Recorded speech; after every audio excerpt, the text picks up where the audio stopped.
મિત્રોને જય સિયારામ। આજે આપણે ધોરણ 11 ગણિત વિષયમાં સ્વાધ્યાય 10.1માં દાખલા નંબર 3 વિશે શીખવાના છે। એમાં આપણે વર્તુળનું સમીકરણ મેળવવાનું છે। આગળના વિડીયોમાં આપણે 2 દાખલા આપણે ગણી ગયા છે અને આ ત્રીજો દાખલો છે। કેન્દ્ર આપણને ખબર છે કે CHK અને આ કિંમત આપેલી છે 1/2 અને 1/4। અહીં h ની કિંમત શું મળે છે આપણને 1/2 અને k ની કિંમત શું મળે છે 1/4। તો આ પ્રમાણે આપણે લખી લીધું છે। બાકી શું આપેલું છે આપણને ત્રિજ્યા આપેલી છે। કેટલી આપેલી છે 1/12। તો આપણે ત્રિજ્યા પણ લખી લઈશું 1/12। હવે આપણે ફક્ત અને ફક્ત શોધવાનું છે વર્તુળનું સમીકરણ। તો વર્તુળનું સમીકરણ આપણને ખબર જ છે કે શું આવશે કે x - h નો વર્ગ વત્તા y - k નો વર્ગ ઇક્વલ ટુ r નો વર્ગ। એમાં આપણે h ની અને k ની કિંમત મૂકીશું। કશું જ નથી, એમાં આપણને ફક્ત ને ફક્ત a ઓછા b આખાનો વર્ગનું સૂત્ર અથવા તો a વત્તા b નો વર્ગનું સૂત્ર આપણને ખબર જ છે કે a નો વર્ગ વત્તા 2ab વત્તા b નો વર્ગ અને ઓછા હોય તો શું લખાય a નો વર્ગ ઓછા 2ab વત્તા b નો વર્ગ। બરાબર। તો અહીં a બરાબર શું છે અહીં x સમજી લેવાનું અને જે h ની કિંમત મળે એને b સમજી લેવાનું। તે જ પ્રમાણે અહીં એને શું સમજવાનું y અને k ને સમજવાનું તમારે p। હવે આપણે એમાં કિંમત મૂકીશું તો h ની કિંમત શું છે 1/2 આખાનો વર્ગ વત્તા y માઇનસ k ની કિંમત શું છે 1/4 આખાનો વર્ગ અને r ની કિંમત છે 1/12 આખાનો વર્ગ। હવે કિંમત મુકાઈ ગયે પછી આપણે a ઓછા b આખાનો વર્ગનું સૂત્ર લાગશે અને અહીં a ઓછા b આખાનો વર્ગનું સૂત્ર લાગશે। બરાબર। એટલે શું લખાશે x નો વર્ગ ઓછા 2ab a બરાબર x છે અને b બરાબર શું છે 1/2 એટલે ફક્ત x બાકી વધશે અને આનો વર્ગ શું આવશે 1/4। તે જ પ્રમાણે અહીં પણ a ઓછા b આખાનો વર્ગનું સૂત્ર લાગશે તો y નો વર્ગ ઓછા y/2 વત્તા 1/16। બરાબર। આ જે સૂત્ર છે એમાં તમારે કિંમત મૂકવાની છે તો તમારું આ પ્રમાણેનું સમીકરણ આવી જશે। 1/12 નો વર્ગ શું થાય 144। હવે જે x વાળા પદ છે એને આપણે ડાબી સાઈડ રાખીશું અને x વગરના પદ એટલે કે 1/4 અને 1/16 જે છે એને આપણે પ્લસ કરીને પછી જમણી સાઈડ મૂકીશું। બરાબર। અહીં x વાળો પદ x નો વર્ગ ઓછા x ત્યાર પછી y નો વર્ગ ઓછા y/2। બરાબર। હવે 1/4 વત્તા 1/16 આ 4 અને 16 નો લસાઅ શું થશે 16 થશે। બરાબર। એટલે 4 ને આપણે કેટલા વડે ગુણીશું તો 16 થાય 4 વડે।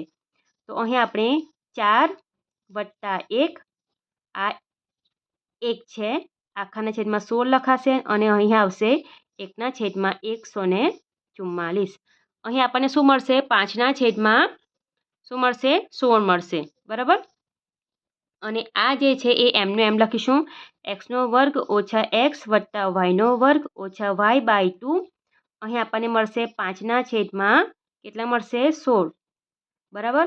અને લાસ્ટ મળશે આપણને 1/144। હવે 5/16 જે 16 છે એને આપણે ક્યાં લઈ જઈશું જમણી સાઈડ અથવા શું કરીશું કે 1/144 છે એને આપણે ડાબી સાઈડ લાવીશું। આને આપણે ડાબી સાઈડ લાવીશું। તો આપણે નેક્સ્ટ જોઈએ તો આ પ્રમાણે આપણું સ્ટેપ લખાશે। બરાબર। હવે અહીં જે અંકવાળી સંખ્યા છે કઈ કઈ છે 5/16 અને -1/144 એ આ બેનું લસાઅ કરીશું તો 16 અને 144 નો લસાઅ શું આવશે 144। કેમ કારણ કે આપણે જ્યારે 16 ના ઘડિયા બોલીએ છીએ એમાં આપણને 144 મળે છે। 16 × 9 = 144 એટલે કે એને કેટલા વડે ગુણીશું 9 વડે। બરાબર। તો અહીં 9 × 5 કેટલા થશે 45। આગળનું જે છે એને આપણે એમનું એમ લખી લઈશું। બરાબર। અહીં પ્લસ છે તો પ્લસ લખીશું 5 ને આપણે 9 વડે ગુણીશું 5 × 9 = 45 આ ઓછા 1 છેદમાં આ બંને લસાઅ શું આવશે આપણો 144। બરાબર। અને આ 0। હવે 45 માંથી 1 બાદ કરીશું તો શું આવશે 44 અને આગળનું જે છે એ એમનું એમ લખતા જઈશું। બરાબર। ફક્ત આપણે અહીં લસાઅ લેતા છે કેટલા મળે છે આપણને 44 અને નીચે આપણને મળે છે 144. હવે અહીં એકમનો અંક 4 છે અને અહીં પણ એકમનો અંક 4 છે એટલે આપણને ખબર છે કે 2 વડે ભાગ જાય છે, બરાબર. પરંતુ 44 જે છે એ 11ના ઘડિયામાં આવે છે, બરાબર. 11 ચોક 44 અને 144 જે છે એને પણ આપણે 4 વડે ભાગી શકીએ છીએ, 36 ગુણ્યા 4, બરાબર. 44નો લસાઅ શું થાય છે?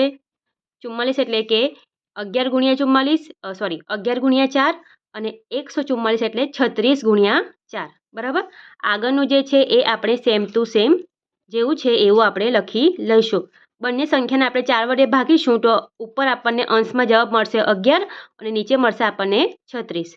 હવે દરેકનો છેદ સરખો કરવા માટે આપણો લસાઅ થશે 2 અને 36નો લસાઅ શું થશે?